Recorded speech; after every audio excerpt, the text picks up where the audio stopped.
to Numbers 13:33. I'm looking at you. You always tell me I look at you, so I'm looking at you. Pastor, is that a minstrel? No. That's the first time I heard that. No, that's a girl named, what's her name? Kim somebody. Straight Talk Kim. That's what she, anyway, no, that's what she said. I just stole it. Amen. Numbers 13:33, ready? Stephen, I want that scripture of it now. There we saw the giants, the descendants of Anak come from the giants. And we looked like grasshoppers in our own sight. And so we were in their sight. Let's read it one more time. There we saw the giants. Someone said the giants. The giants. The descendants of Anak come from the giants. And we were like grasshoppers in whose sight? Our own sight.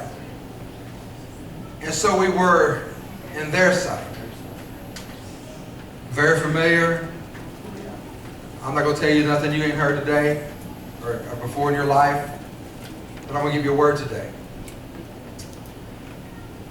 And so we were in their sight.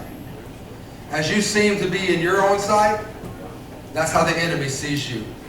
And so I titled this little sermonette, and so we were in their sight. How do you see yourself? How do you see this place? Who are you in God? I'm just going to interject a little bit today, and I'm going to leave you alone, and I'm not going to keep you to past 9 because we've got to get to Mazio's before they close at 9:30. Amen? I've got to work on getting a little fatter. Not quite fat. I looked at myself today and I thought, I'm sorry. I apologize. You didn't sign on for all that. I'm sorry. Amen. I thought. We all won't be around. Yeah. I said you are just a pig. Okay. Anyway, listen. So if you could you skinny that up a little bit, Teresa? Okay. I said, listen. Who are you today? If you've been around me for any length of time, if you heard me preach at all, and I've been preaching a long time now, but if you've heard me at all, this is who I always tell you that you are. Number one, you're a child of God. Amen. Regardless of your status, in your financial status, no matter your status, whatever, as long as you're a saved person, you're a child of God. Amen. I've said this numerous times. You're the head and not the tail. Very good. Class dismissed. Amen. You're above and not beneath. Close enough. I'm a child of the King. If you've heard me ever in your life preach, you've heard me say one of those 4 phrases in something I preach. What do you mean? I believe that I'm a child of God. I believe I am a son of God, not the son, but a son. I believe that I have favor with my Father because I am His. I believe that He loves me unconditionally. I believe that He cares for me when I didn't care for myself. I believe that He helps me when I don't even know that He's helping me. I believe that I'm a child of God. I believe that I'm the head and I'm not the tail. I believe that God loves me and I'm a front runner and not behind. I believe that I'm above things and not below things.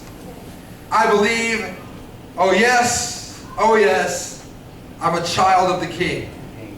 And I think that the church has heard me preach that, and I think that you know it in your head. But I don't think you know it in your heart. Right. I don't think that you get it in your spirit because it seems too difficult, and maybe it seems, how can I say this correctly? It seems to expect too much to believe that I'm a child of God and I'm favored of God. That's for the other people, right? Wrong. Can I take this off? This is driving me nuts. Okay. Stinks. Smells like spit. Okay. Come smell it. Okay, listen. I think we know it in our heads, but we don't live it in our lives. I'm not asking you to be cocky. I'm not asking you to be arrogant. I'm not asking you to be a snob. I'm asking you to live where God has placed you. And where has He placed you? He has placed you as the head and not the tail. He has placed you above and not beneath. He calls you His children. Oh, somebody. He doesn't say those worthless people. He calls us His children. We don't really believe we are giant killers. We believe we're grasshoppers trying to convince ourselves that we're more than that. I'm not a grasshopper, I'm a katydid. I'm not a grasshopper, I'm a cricket. Whatever.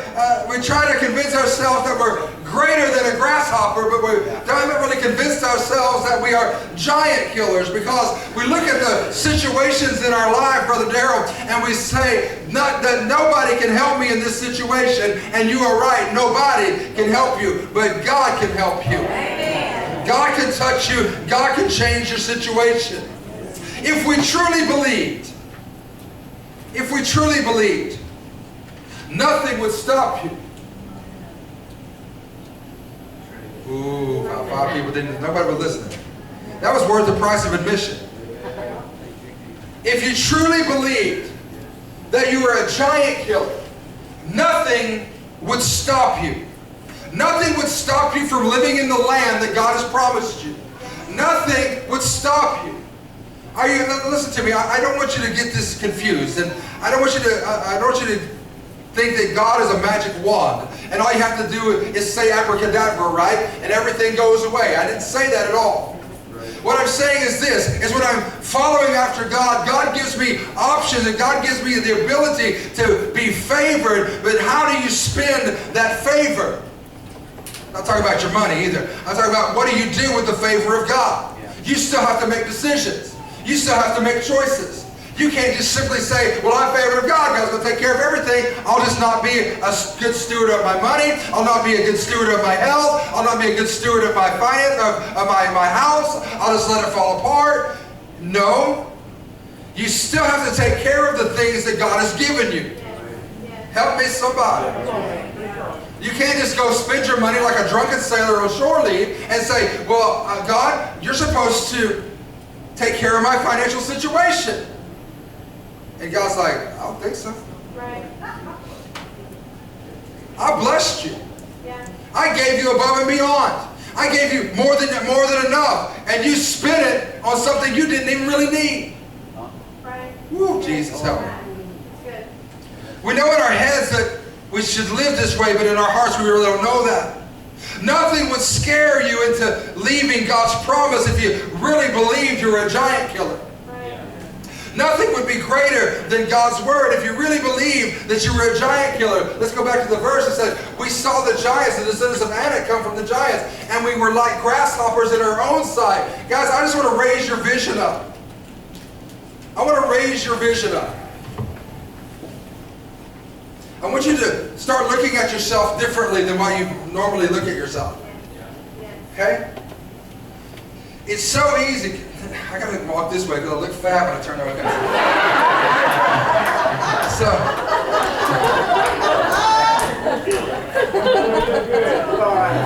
I'm just saying. I'm gonna stand back up here so I'm kidding, but I don't like being fat. Okay, here we go. All right.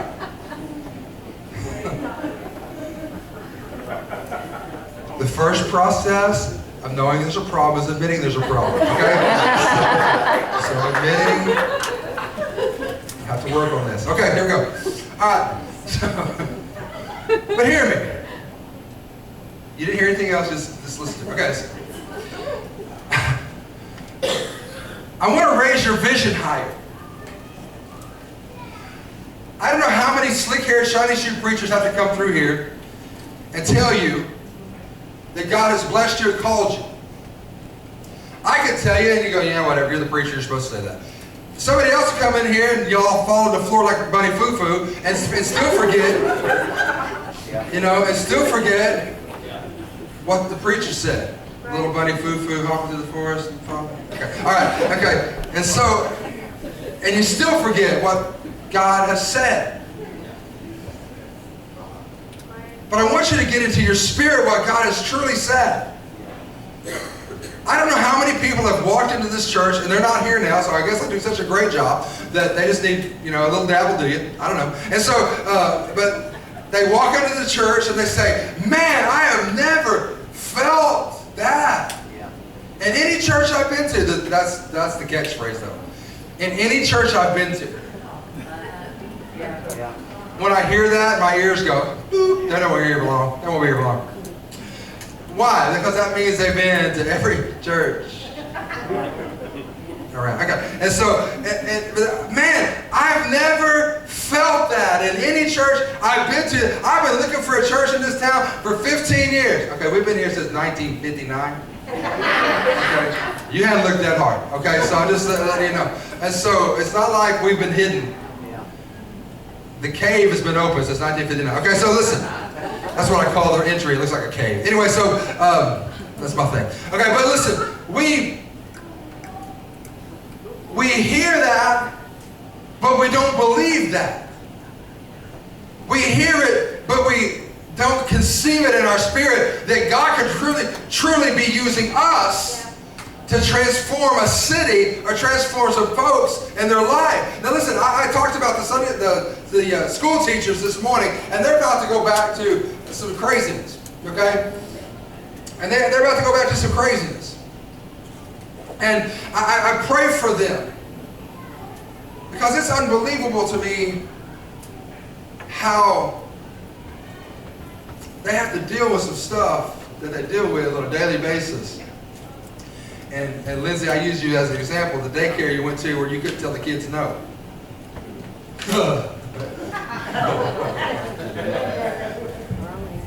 That has just got to be a joke, man.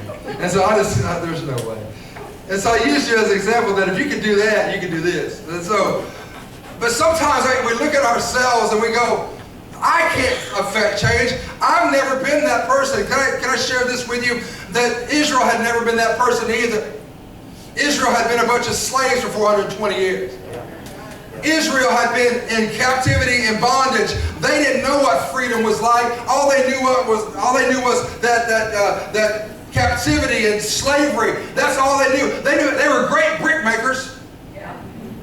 They could make bricks with the best of them. But that's what they were called to do. They could serve. They could do all these things, but they didn't know how to fight giants. Church, look at me. I know for most of your lives you've been brick makers. I know for most of your life you've been making bricks, and sometimes without straw. And I know sometimes in your life you've looked at yourself as nothing but a servant, and I can't do anything. All I am is this and this. I'm just Nancy. I'm just Michelle. I'm just Landon. And you look at yourself, I can't do anything. But God said, wait a cotton picking minute. Wait a minute. While you were in Egypt, that's who you were. But I have delivered you to be greater than that. You are no longer just a brick maker. You're no longer just a servant serving wine. You're no longer just someone doing the laundry. You're no longer, listen, there's nothing wrong with doing any of that. And I'm all about that. I'm still more comfortable putting out chairs and asking somebody to put them out. I'm still more comfortable with that. I'm still more comfortable going to get ice than saying, hey, could you go get ice? I don't know why, I'm just weird. But I'm just more comfortable with that. I'm more comfortable just doing it myself instead of asking somebody to do it. And God's really been dealing with my heart. Amen. You know why? Because you can't get blessed like I got blessed if I keep getting in your way. Amen. I keep getting in your way. I keep getting in the way of God teaching you what it means to serve the house of God. Yeah. Oh, that didn't go over good. I can't do what I did. I can. 25 years ago, I'm working alone. 25 years ago.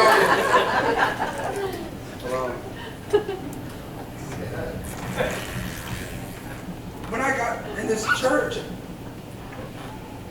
I left stuff and I came back home and got to church and I just jumped in and started doing stuff. Stuff that needed to be done. Like this morning, I picked up a beer can out from the. Y'all need to be more careful where you leave your beer cans. Right there from the. So it's typical. It's TOP brew. I just started doing stuff, and God began to bless me because of working in the church and doing things for the church, and God just kind of got on to me lately about how can anybody else serve when you think you got to do everything? Don't you hate it when he's right? And you can't even argue with him. Because it's like, you know you're wrong. And you can't even say, yeah, but God. When you know that there's things that you have to let people do because, listen, 16, 17 years ago, whatever it was, my brother Turner said, I need you to start leading worship. And I was like, sure. Because I could play 4 chords, so hey, let's get it. You know, I didn't know how to play the piano.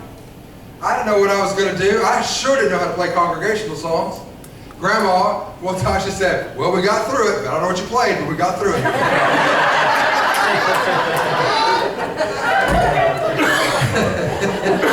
And I looked back at her and said, I don't know what I played either, but we got through it. Amen. You mean you didn't get mad? No, Lord have mercy. I knew it was bad. Yeah, why lie about it? I knew it was horrible. But you're leading worship. Okay. Here we go. That's how I said it. Exactly. Okay. Didn't have a clue what I was doing. I didn't have any idea. I'd been a drummer. I sure wasn't. I knew 4 chords on the piano. I knew C, D, A minor. Oh, so I knew more than that. Okay.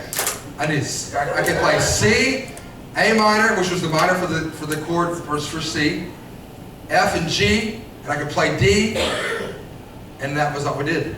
It was horrible. Horrible. And so, but God just said, you're doing that. Actually, Brother Turner said it, but God was in it. I don't think God talks like that. But he, and so, I say that to say this. It's time for me to move on. It's somebody else to take that torch and go forward. It's been that way for a while now. But I get so comfortable because I can play more than 4 chords now, 5 chords. And it's so comfortable for me just to get behind a keyboard. It used to be I was so but I was comfortable behind the drum kit. And God pushed me out front, and he pushed me out front. Well, I said all to say this. As long as I keep doing everything, nobody else can be used by God, and nobody else gets to see who they really are in God. Right. And so you always look at yourself as a brick maker. When you're not a brick maker, you're an architect. Right. Come on now. You're not just a brick maker. But since you made bricks, now you understand the concept of building what it is God has you to build. See, when I started back in the, 1991, I think I started working at Wrangler. And they started us off by loading trucks. Oh, Lord. In 1991, I may have weighed 150 pounds. I don't know. Oh, those were the days. Excuse me as I think back. Okay, and so, but we had these metal boxes called skids. Remember them, brother? Whew, I hated them. And you had this thing, it was a tongue with a handle on it. And you would put it under the skid, and your partner would push you, because they weighed 12,000 pounds. And they would push you and you'd have to run as fast as you could run to go find a place to put them. There were these big metal boxes full of jeans. Heavy. Now them sissies now got boxes. Sissies. I'm just kidding. Let's go throw something at it. And so when I finally left right here, we had boxes, big cardboard boxes about. But I didn't have enough lead in my hind end to pull some of those things, man. But that's how you started working where I worked, because if you got that down, you would understand. Then you went from there to spreading material, from spreading material to running the Gerber, cutting out the pieces, and then it taught you what you were supposed to be doing and where everything worked and how it worked. I never drove a forklift or anything, didn't care about that stuff. Never pulled any of the material or anything like that. But understand this: I have confined some of you into being brick makers when you're supposed to be building amazing buildings, because I simply wouldn't move out of the way.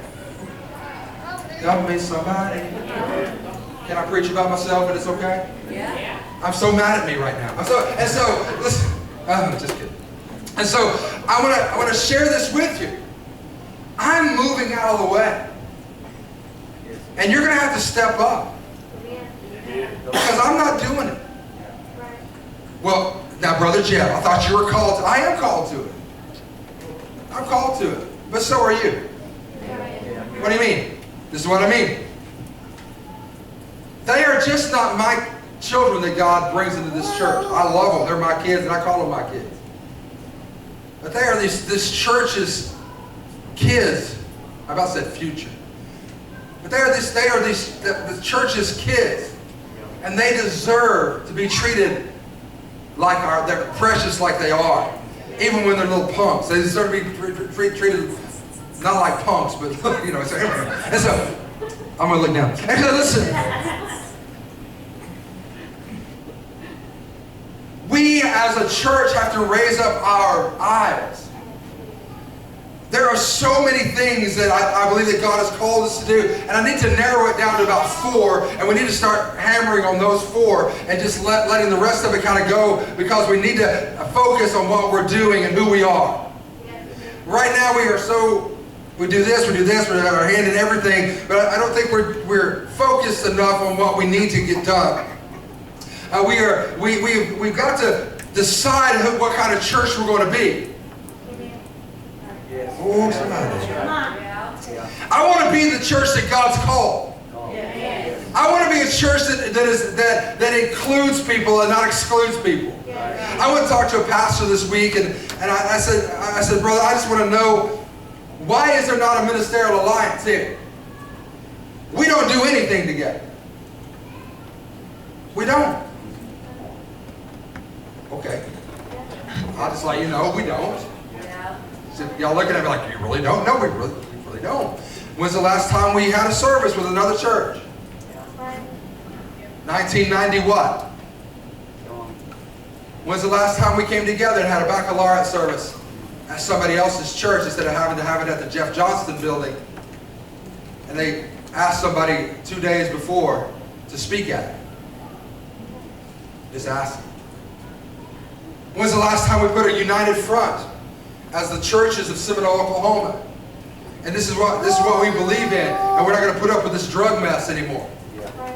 We're going to come against it. We're going to pray together. We're going to seek God together. I'm not going to look down at you because you don't go to my church. How are you going to get to heaven with people you don't like? Well, I don't agree with their doctrine. They don't agree with yours, so get over it.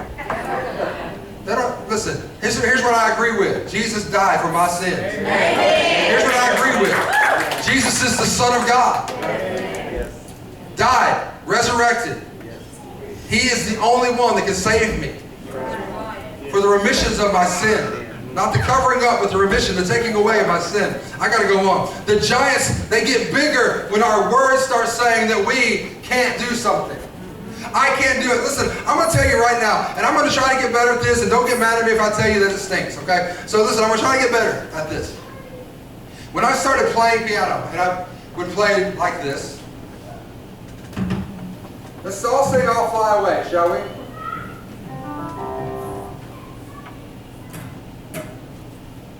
Ready? This is going to be awesome. Ready?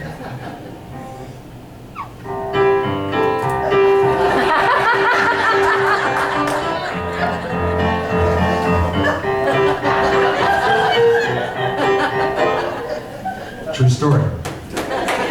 True story, okay? And I didn't know how to put the minor in there. Is it God celestial shore? I didn't know how to do that. It's just God celestial shore. True story. I can play it a little better than that now.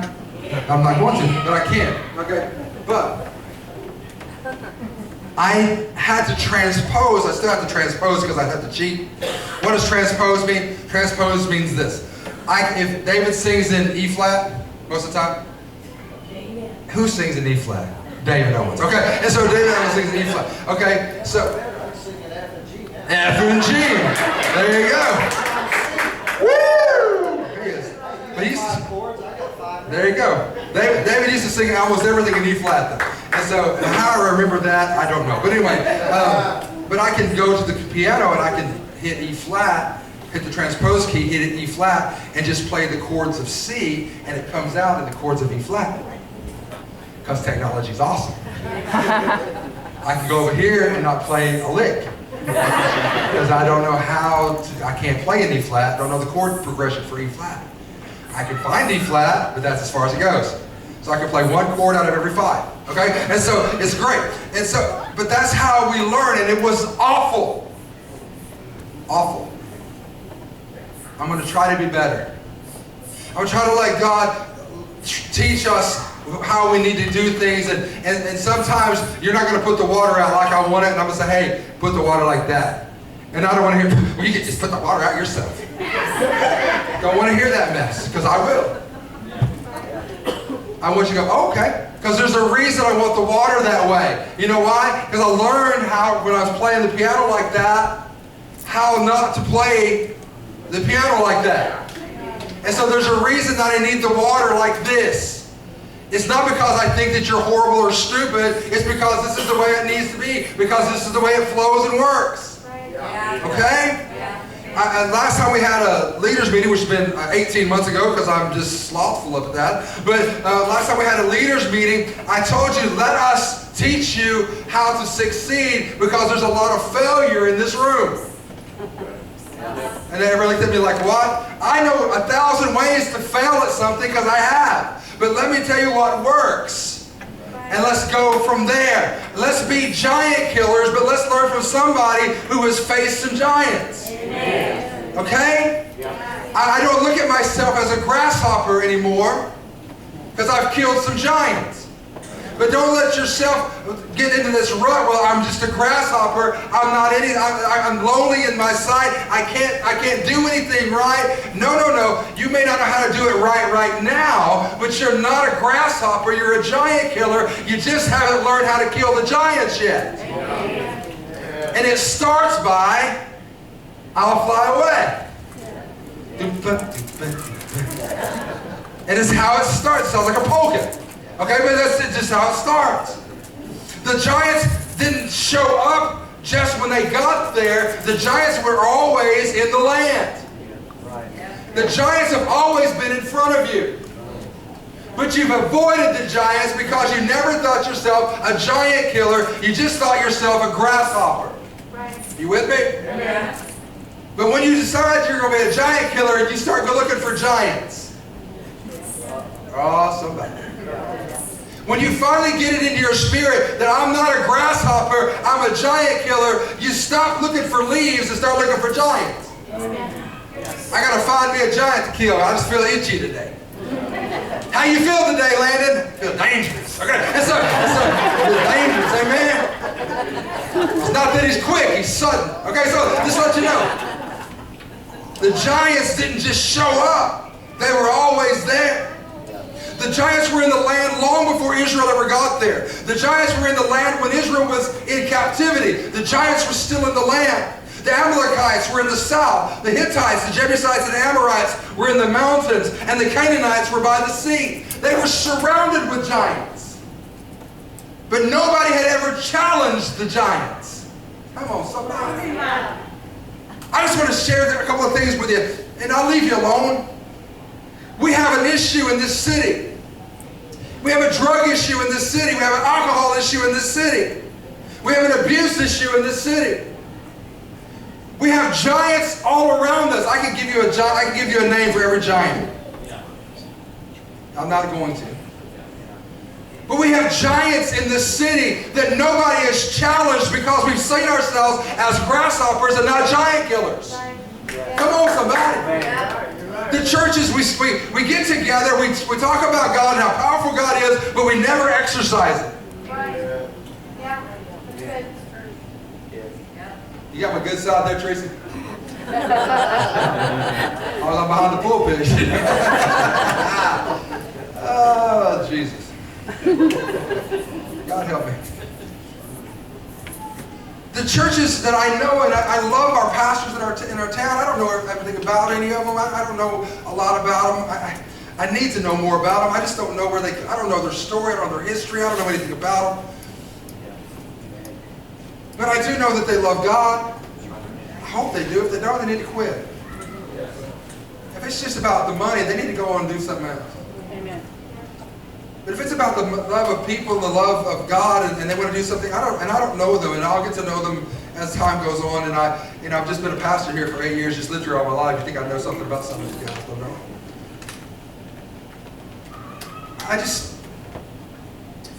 I want you to get this in your spirit. I don't want you to look at yourself any longer as just a little grasshopper, little church. God, I'll just come to church and I'll be a biblical tither. Pastor said something this morning about biblical tithe. Biblical tithe. What is that? It's not a magic wand. It's not nothing up my sleeves. Watch me pull a rabbit out of my hat. No, it's not. That's the wrong side. Wrong. Bullwinkle. Anybody with me? Okay. And so it's not about pulling a rabbit out of the hat. It's not an abracadabra. It's a lifestyle. Come on. It doesn't make all your troubles go away. You can't be a fool and a tither and expect God not to let you sink or swim. I'm going to get off that again.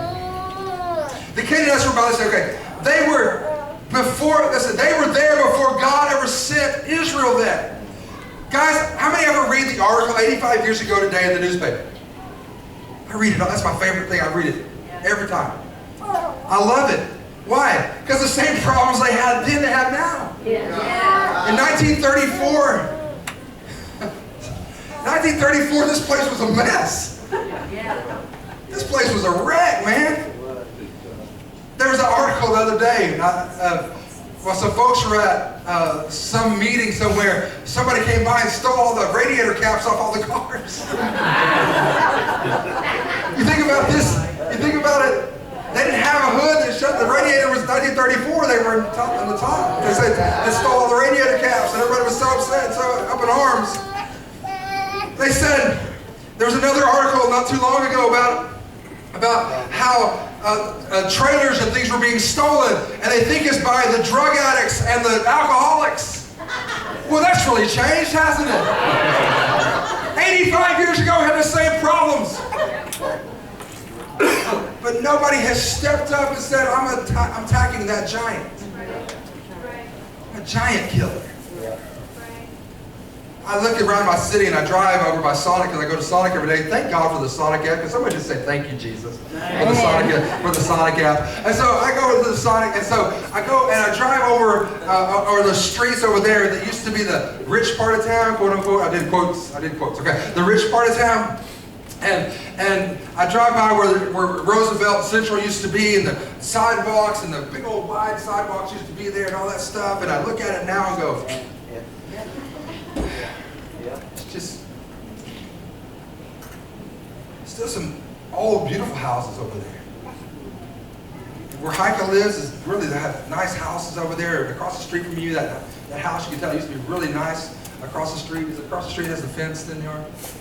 And her house, you can tell it used to be the really nice, in the 40s and 30s, used to be the super nice part of town. They have big wide sidewalks, and it's just a beautiful part of town. And then they have the house I don't know what it's on Highland and Walnut or whatever it is. And beautiful house. Is it Walnut? It's right by your house. What goes by your house? College, a college? Okay. And they have, it's a beautiful house. And I go by there and I look at it. And I think, God, somebody had a vision. It hasn't always been like this. Somebody at one time had a vision of something greater. There's a reason there's a University's Avenue and a College Street in Seminole. Because there was a vision of having a university and a college. We have a college. It's not by College Street. It's really weird, but that's great. And so it's not even close, but somebody had a vision. I said this before, I'll say it again. I've been to a lot of towns in Oklahoma. I've never seen a big honking water tower like that anywhere. That thing is a massive landmark. That thing, you can see it from almost the church, from our church, from a new church building. You can see that. That thing is huge. Somebody had a vision. Somebody needs to take up the fight and say, I'm not a grasshopper. I'm a giant killer. I'm going to come against the things in our church, not our church, and things in our city. I'm going to come against those things in our city that are bringing us down. Listen, I don't know about you, but I love this place. And those giants have been there long before we ever got here. They drained Magnolia Lake because of malaria and people getting killed and thrown in there. And if you don't know where Magnolia Lake is, go to where the softball quad is. That used to be a lake. It's called Magnolia Lake. And if you look on the corner of Strother and Main Street, that house that has the terrace, the reason that's there because it went into the lake. Okay, it did. All right, it did. And if you notice, there's a little small driveway. It was a boat ramp. Yeah. That's what it was. Because there was a lake there in the 30s. You think about this. You drive down Mill Phillips, and I want you to do this. Drive down Mill Phillips, and I want you to think how beautiful this must have been. You drive down Mill Phillips, and you go past O'Reilly, you look at that, and you look off to your left. And that would have emptied out into a lake. Think how pretty that was. Somebody had a vision. But people kept getting drunk and killed and thrown in there, so you can't have drunk dead people floating. Okay? And then malaria was so bad, people were dying from malaria because of all the mosquitoes. How many of my Seminole buddies remember this? Running behind the mosquito spray truck, running into the fog. That had to be good for us. I remember being at the softball field. They'd come by and spray the softball field. And then spray it out. Soccer field, everywhere. That had to be good for us. Let's suck some more of that stuff into our lungs. Let's do that. We used to chase it down the street. We're so stupid. And I guess my parents didn't know where we were at. I don't know. Anyway, it's crazy. So that would have been a no. Yes, exactly right. No! You can't tell me that. You've hurt my psyche. Okay, so for 40 days. For 40 days the spies dwelled in the land. 40 days. That's significant because that's long enough to set up a homestead. They didn't just go visit, they set up a homestead. 40 days is significant. Nothing in the Bible is insignificant. There's always a reason for it. 40 days is long enough to set up a homestead and have where you are living. So 40 days they lived in the promised land. They came back and they said, we can't do it. 10 out of 12 said we can't do it. 84% said we can't do it. 84% said we can't do it. I dare say this, and if I said it in a church setting, if we were able to have just a mass church service with all the churches and all the church people that go to churches, and we did every church in town at the football field, and we went ahead and took the dome, opened the dome, and we went ahead and okay, if we went ahead and did that. I'm kidding. Some of those doesn't have a dome. Okay, and so if we were able to do all that, okay, And we had a big to-do, and I preached, we need to be jackals. And we need to, and we can do this. I guarantee you more than 84% would say, yes, we can. But we need to be jack killers, that's what I'm saying. Okay. And so, but then we get back to reality in our life, and people say, that was a great service, but he's crazy. That was a great sermonette. But he thinks we can attack the drug addicts and the drug cartels and the alcoholics and those that are homeless, and he thinks we can attack all those things. He's crazy. No, he's not. 84% would say that. 10 out of 12 would probably say that. But here's the thing. 2 men said, yes, we can. In times past, God has shown up, and God had fought for Israel. Think about this. There were 10 plagues that God put on Egypt for Israel's sake. There was the Red Sea that God split for Israel's sake. There was manna He gave them to eat. And when they complained about the manna, He gave them quail. So much quail that started coming out of their nose, is what the Bible says. Had no quail yet? Got water from a rock. He had made the bitter waters sweet. So God had fought for Israel many times. He had fought for them. Not only with them. Go for it, brother. I'll be there in a minute. He had fought for them, not just with them. But this time, God made them do something. You think about this. Israel didn't have anything to do with the plagues. God brought those. Yes, Moses did say, he held his staff and the east wind blew all night and the Red Sea parted. You did see that. He did dip the branch into the water, made it sweet. But Israel itself had never had to do anything. The people that had been set free had never really had to do anything. Moses did it and God did it. But the people never really had to do anything but complain.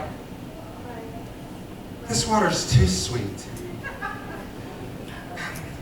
Is that all we get is manna? I'm so sick of manna. I remember when we were in Egypt, how good it was in Egypt? To take a link. Remember how good it was in Egypt, and we had the flesh pots, and it was so much fun. Remember when? And God said, here's a bunch of quail. Choke on it. And they did. So they never really had to do anything. Can I put it in the church perspective? We have been so spoiled. God fights our battles, and then this is how I fight my battle. Okay, we can sing that. We can do all that stuff. God fights our battles. God does this. God's going to show up. God's going to do it. Won't He do it? Yeah, He will. And all that stuff. We do all that stuff. But sometimes God expects us to step up to the plate. You're not going to get a free pass every time. At some point, you're going to have to swing and hit or swing and strike out, but you're going to have to swing. At some point, you're going to have to take a sword in one hand and a shield in the other, and you're going to have to get into the fray. You're not going to make it out of this life without any blood on your hands. You're going to have to fight for something, not just your right to party. Okay, and so you're going to have to fight. For all you older folks, Beastie Boys song, ever look it up. Okay, all right, listen, all right.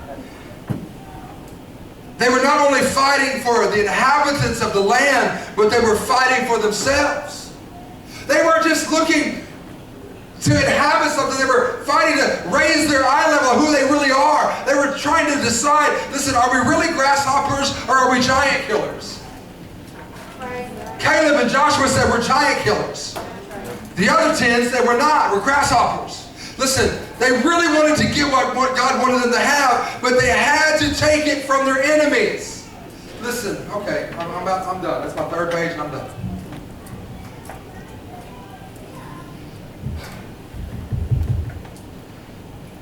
To get honey, you got to fight bees. Okay? You don't just we go to the store. We think honey comes from a jar. It comes from a hive. And some dude in a white suit with a bat and smoke gets it, okay? And so they have to harvest it, okay? If you're going to have a steak, a cow has got to die. They're not operating on the cow and sewing it back up.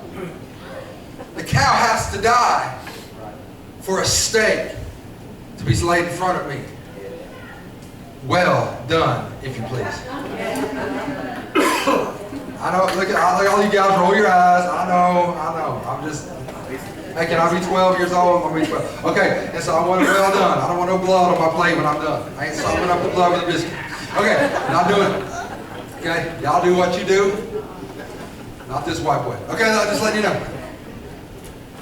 I want crunchy on the edge. Okay, so let's let you know. Okay, so if you're going to have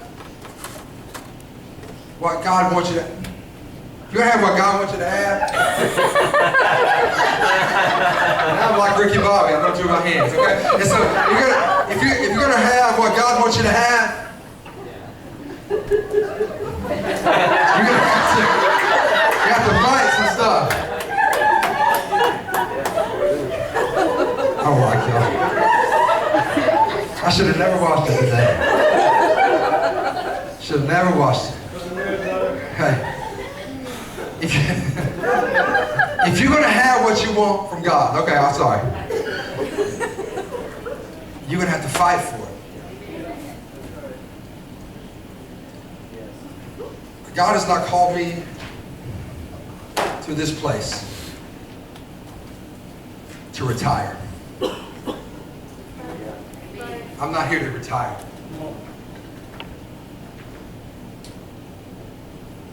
I know my church board, James and Buster and Jim and Donald. We get along very well. And we can get along very well for the rest of my life.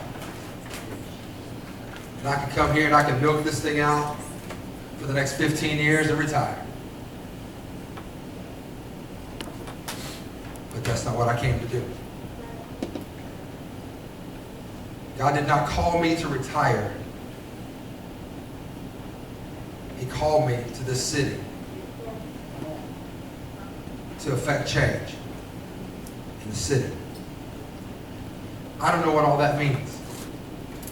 God won't tell me what all that means because He knows it'll scare me to death. I don't know what that means, and I don't know how to do it. But I know this, I can't be afraid of the giants. Amen. When God's called me to be a giant killer. I've given you a little bit of my history of my life, and I'm giving you just a touch more. In 1969, we moved here in September of 1969. And I'd be interested to know if it's our wedding date, honey, just how God is. I'd be interested to know. Just that's how God is. Because we were married 25 years, September the 10th. And I know that's a long time. And I'd just be willing to know when we moved here. My mom can't remember. But God moved me from Madera, California. Y'all know where Madera is. It's right in the middle of California. It's right by Fresno. It's right by Fresno, California. And my mother had a brand new home that nobody had ever lived in but her. Several acres of ground. They had cattle, pigs, chickens. It's all wine country now. And my father got mad because he got passed over for a promotion at a place called Duncan Ceramics, which is still in business. He was one of the first original 30 employees of this place. And there's about, I don't know, it's worldwide, we can look it up, Duncan Ceramics. And he got overpassed for a promotion. Made him mad. Some of y'all didn't know my dad, but my dad had an 8th grade education. He never graduated high school. And so he didn't have what they were looking for this promotion, but he had the know-how, and so it made him mad. 2 weeks prior to that, my mother said she was in the kitchen and she was doing dishes, and God said, "You're moving to Oklahoma." She said, "I rebuke you, devil, in the name of Jesus." Yeah. See, where my mother lives, 2 houses down and across the street, that's where her grandparents lived. My great-grandma and grandpa lived in a house that used to be in the country, but now it's Highland Street. And so my dad came home that day, said, "Pack up our stuff, we're moving to Oklahoma." I was 9 months old. 9 months old. So here they go, with Beverly Hillbillies, load everything up. They're moving to Beverly Hills, that is. Swimming pools, movie stars. And so they pull into Seminole, Oklahoma. Now you have to remember, back in that time, Seminole was a lot bigger than it is now. It was about 12,000 people, give or take, according to a book that I looked at. 10 to 12,000 people, depending on if you include Little and everybody else. And so Seminole was bigger, oil money was here, things were going on. And my dad and my mom pull up to 405 Jefferson. If you want to see a shack, go drive down and look at 405 Jefferson. It's right across the street from Dr. Randolph's old office. Some of y'all don't know who Dr. Randolph is, other than the heart doctor. But the heart doctor's daddy lived here, and his name was Dr. Randolph. He was a dentist. Yeah. Yes. And his office was on the corner of Jefferson, and I believe it's Evans. It's right there. And if you want to look at a shack that we moved to, and how my mother ever agreed to move into it is a miracle in itself. And how she ever agreed to move to Oklahoma is a miracle in itself. But I'm a person that believes in God has a plan for you. But you have to make decisions. We could have stayed in California. California's a whole lot different than it was in 1969. How many know that? Fresno, Madera, Modesto, all that is different than it was in 1969. A lot of gang activity. A lot of stuff that happens. I have cousins that live there, so I know a little bit about what goes on down there. I believe that God has placed me here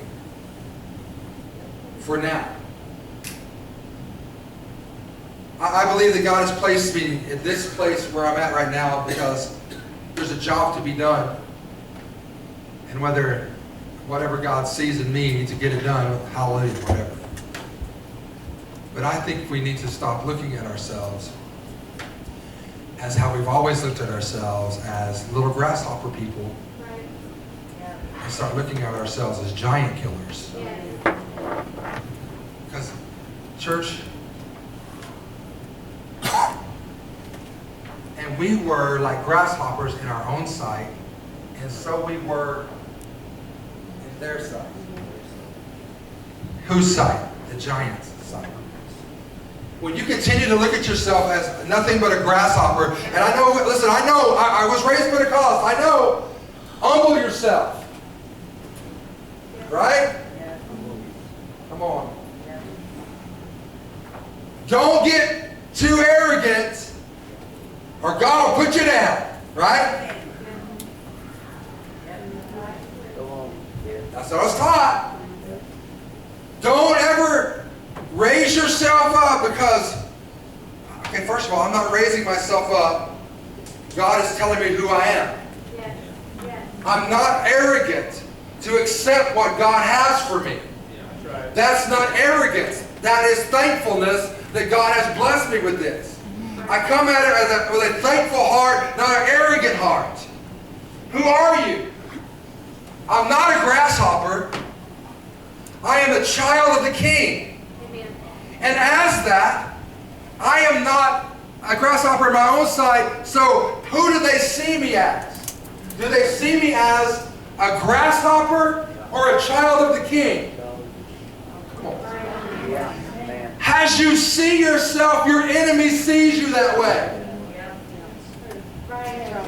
As the church sees itself, the enemy sees it that way. Or let's put it this way. As the church sees itself, those outside the church see you that way. What do you mean by that? This is what I mean by that. How does the world see the church? They can't see your heart. They can see your life. They can't see what's going on the inside of you. They can only tell by what's on the outside, how you conduct yourself and how you hold yourself and carry yourself. That is how they see the church. Okay, I'm quitting. I shut my Bible 15 minutes ago. I'm quitting. Arrogance is not godly. Confidence is godly. Confidence.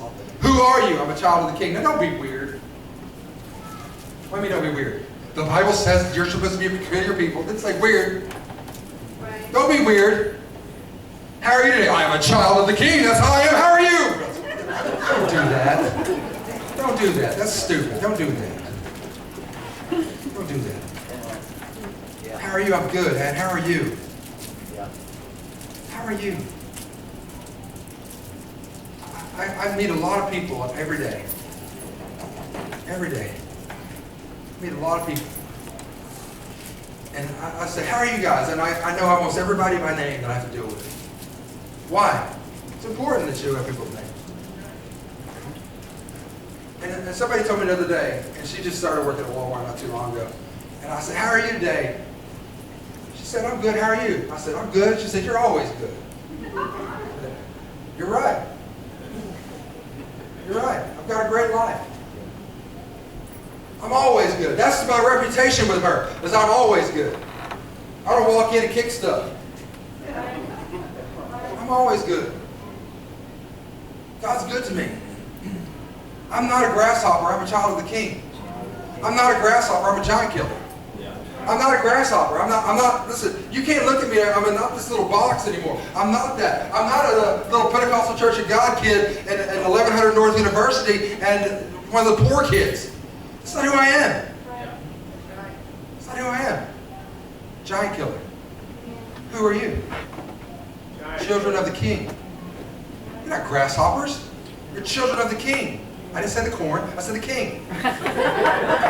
Okay? You're not awful. Quit looking at yourself as poverty-stricken.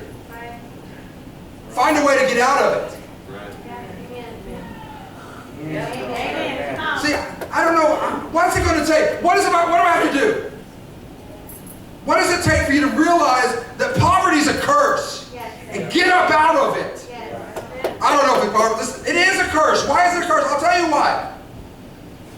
There are girls right now who are systematically raped every day, 12, 13 years old, by rich Americans who fly across the ocean because these girls have no money, no way to do anything, and they're stuck in poverty, and these rich guys go over there. That doesn't happen. Yes, it does. Every day.